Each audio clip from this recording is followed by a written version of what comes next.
Hey everyone, welcome back to another video. In this one, I'm just going to show you how you can digitally paint an iris to make it look quite detailed, quite realistic, and just generally quite good. So this is one of my older digital paintings in Photoshop, and I thought I'd just paint over the iris of the eye. This is on its own layer, so everything in the background is already done. I might make other videos in the future doing different features, but for this one we're going to focus on the iris. So I've blocked in a colour, quite a desaturated blue. You can do this with any colour. And of course we've got a black pupil in the middle of that. So the first thing I'm going to do is I'm actually going to lock this so that I can only paint within this eye like that. That's the advantage to having it on its own layer. And I like to start just by adding some shadows and some darker areas.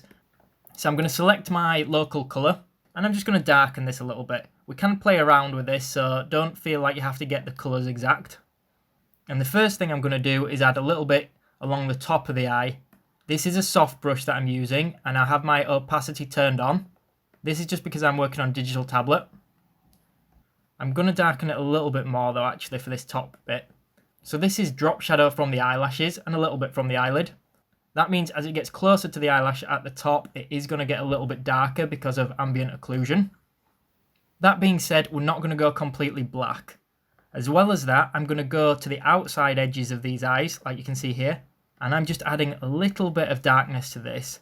So keeping it quite close to the edges here. And again, this time on the edge of the pupil. This isn't all a perfect science or anything though. Some of this is just preference. So don't feel like you have to do it exactly like this.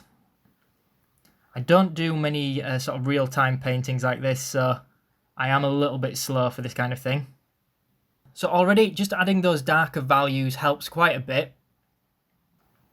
And I am going to keep refining this throughout, so I'm going to keep selecting different shades of blue and just keep using my soft brush. You don't have to use a soft brush. In fact, I don't normally recommend it, but for something like this, when you zoom out, it gives quite a nice effect.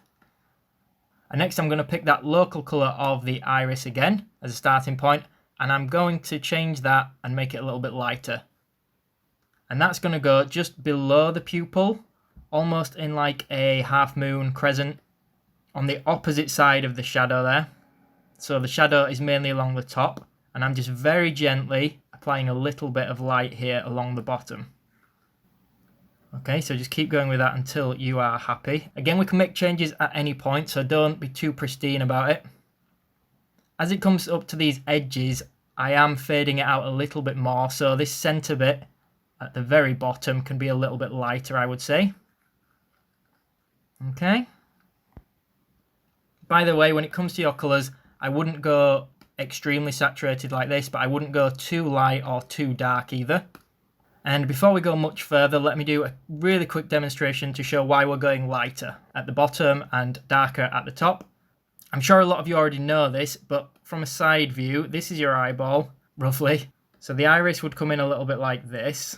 And in the position we've drawn it, the lighting is coming down at this angle. Therefore, this area here is going to be in shadow, and this area at the bottom here is going to get more light. So let me just undo that. On top of that, there is actually a very slightly raised area like this, and that's why this top section here, even though it's dark, and this bottom section is light, when we add the highlights, a highlight normally hits the top or midsection as opposed to the lower area.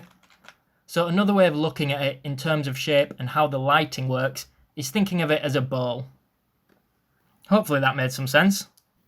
So I quite like the look of this already, but I am going to go in and add a little bit more shadow because I want to keep this one quite dark. So this is just me refining it. It's not that we've done anything wrong. And I'm slowly now starting to go a little bit darker, bit by bit. Instead of starting at the darkest, you just work your way up to it. In fact, in the highlight, what I'm going to do is I'm going to select that colour again, but I'm going to go a little bit lighter, a little bit stronger in saturation, and then I'm also going to adjust the colour just ever so slightly. So I'm keeping the colours quite close, or the hue quite close. I might go the other way, in fact, go a little bit purpley.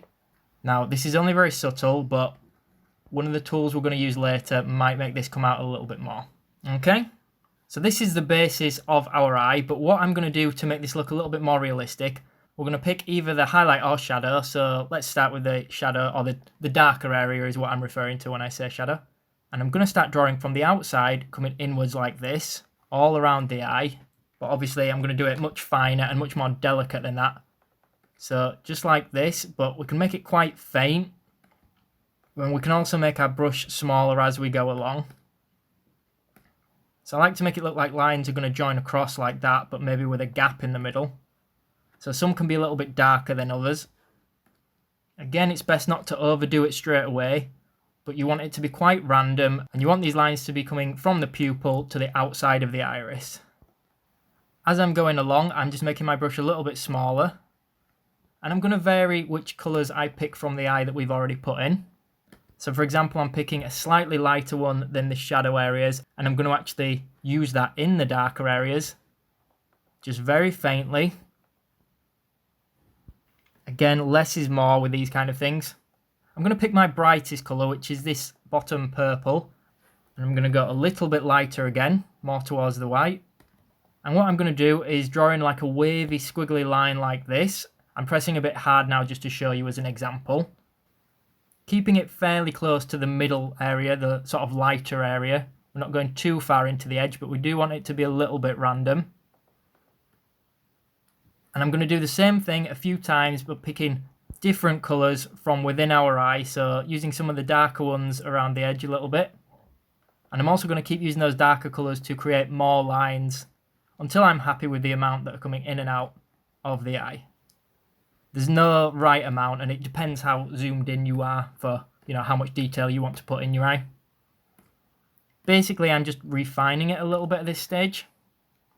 So hopefully you can see this is starting to take shape a little bit already. I'm even going to go a little bit darker just to get this last bit of shadow in, again on the top. We've done this bit by bit, so we haven't gone straight for the black. In fact, I'm still not on black, but I'm not far off. And keep going over that until you're happy with it. If you wanted, you could even select another colour if you want to vary it up. So for example, pick that lighter area, and let's go a little bit towards green. Obviously not completely green. I'm still keeping it quite a blue hue. And I'm just going to place in some random bits between some of those lines, again without overdoing it, where the lighter areas are. You can put some in the shadow, but don't go too overboard, because there will be a little bit too much contrast there. And then sometimes what I like to do is for one final lighter one, just with a soft brush, one last sweep along that bottom bit. If you go too much, you might lose some of the detail though, so just be mindful of that. Alright, so I'm going to skip a little bit ahead. I'm just going to refine this until I'm happy with it. By the way, guys, don't forget to subscribe. That really helps me out a lot. And also hit that thumbs up button and make sure you turn notifications on for future content. As well as that, I will put my social media links in the description box below, just in case you want to check out more of my paintings. Okay, so this is where I'm up to at the moment. You can see that I've made it a little bit darker in the shaded areas, especially along the top. I've added some more contrast and more of these dark lines. I've also added a little bit more hue variation, but again, still sticking very close to the blue. Now what I like to do towards the end is select the dodge tool, which is over here. Make sure you right click if it doesn't have this symbol and select dodge tool. I've got this at 100% exposure and set to highlights. I'm going to make my brush a bit bigger, and I'm just going to lighten this area very gently, just a little bit. You can overdo this very easily. I'm going to make my brush smaller, and I'm going to draw in like this squiggly line just for a little bit of detail, and you might see how it's interacting, especially with the lighter colours there. We can change this by selecting midtones instead of highlights. Pretty self-explanatory. It will affect the midtones instead of the highlights below it. So for example, if we go into shadows, it won't go on very dark areas, but you can see how it is working in the darker areas. So just put in a squiggly sort of pattern. I like to be a little bit random with this, and I like to keep making my brush smaller bit by bit, and almost putting in like scratch lines that are very thin. You'll only see these zoomed in, of course. But you keep layering these up and you end up with this really cool effect. Again, don't try to be too neat with this bit. So I'm going back to my highlights, and I'm going to do one final layer with a small size brush again, pressing quite hard this time. Like that.